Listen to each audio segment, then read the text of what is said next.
cleaner যখন নিস্তব্ধ হয়ে যাবে ভাই তখন নির্মাণের কাজ কি থাকবে জানাইছি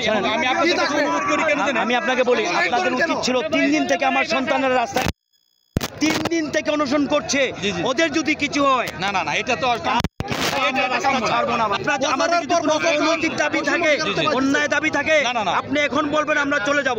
কিন্তু এইটা প্রত্যেকটা দাবি হচ্ছে আপনারা দেখেন 17 ঘন্টা রাস্তাঘাটে অ্যাক্সিডেন্ট হয়ে মারা গেছে মঙ্গলবাজার কতদিন আমরা বাজার এখন আমরা বলতেছি কি একটা রাস্তা ছেড়ে দেন আমরা অবশ্যই এবং যথাযথ কর্তৃপক্ষের বলি আমরা কখনো একটা মানবো না আমাদের দাবি আদায় না হওয়া পর্যন্ত যাবো না একটা ছেলে আমার এখান থেকে যাবে না আমরা আমাদের ছেলে এখনো মনোনাপূর্ণ হয়ে গেছে আমরা যে পুলিশ কমিশনারকে বলে এই মুহূর্তে নিয়ে আসবে কিন্তু আমরা বলছি এটা তো সময় সাপেক্ষ এখন ওনারা তো অনেক কষ্ট করবে আমি আপনাদের ওনাদের পক্ষ থেকে বিনীতভাবে আপনাদের অনুরোধ করি যে আপনাদের অবশ্যই দাবিটা যুক্তিসঙ্গত এবং স্যাররা আসবেন এবং আমরা বলতেছি কি একটা লেন আপনারা স্যারেন ওনাদের জন্য আপনারা আন্দোলন করতেছেন আমি আপনাকে আরেকটা কথা বলবো জি সিলেটের রাজনীতিতে বড় বড় নেতা আর খেতাই দেখাই বলতো না বলে করে আসার জন্য এই মুহূর্তে আসার জন্য আমি বলি আপনাদের আপনি ছুঁয়ে যান অমুক নেতার অমুক লিডার আসবে নেতারা আমরা রাস্তায় এখন আসছেন এখানে 3 দিন হয়েছিলেন আপনাদের হয়েছিলেন আপনাদের পুলিশ কমিশনার আপনাদের জন্য শুনেন আপনারা যদি আমাদের শান্তিপূর্ণ অবস্থানকে অবশ্যই সমর্থন করি সমর্থন না করেন তাহলে আমরা না আমি বলছি কেন একটা রাস্তা ছেড়ে আমরা থেকে বিনীতভাবে অনুরোধ এইটা মাত্র একটা রাস্তা ব্লক করা হয়েছে আপনি যদি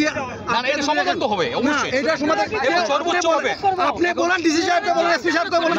আচ্ছা আমি একটা কথা বলি আপনি প্রথমে বলেন কমিশনার সাহেবকে বলেন আপনি তো আমাকে চেনেন তাই না আপনি বলেন যে আমাদের একটু কষ্ট করে আসেন ওনারা আসলে কিন্তু একটা সমাধান হবে আমি মনে করি আমি আশা করি ওনাদেরকে আমি ভালোভাবে চিনি কথা বলেছি কিন্তু আমি বলছি এর আগে দেখেন ওনারা কিন্তু অনেক রোগী থাকতে পারে একজন বিজনেস করতেছেন রোগী পাস করতে দিতেছে এখন আমি বলছি কি এটা বৃহৎ আকার ধারণ করার আগে আপনি আমার সরোয়ার ভাইকে বলেন ডিসি সাহেবকে বলেন এখানে কর্ম এই আমি অলরেডি জানাচ্ছি আমি আপনাদেরকে বলতেছি কেন ভাইজান বড় ভাই শুনেন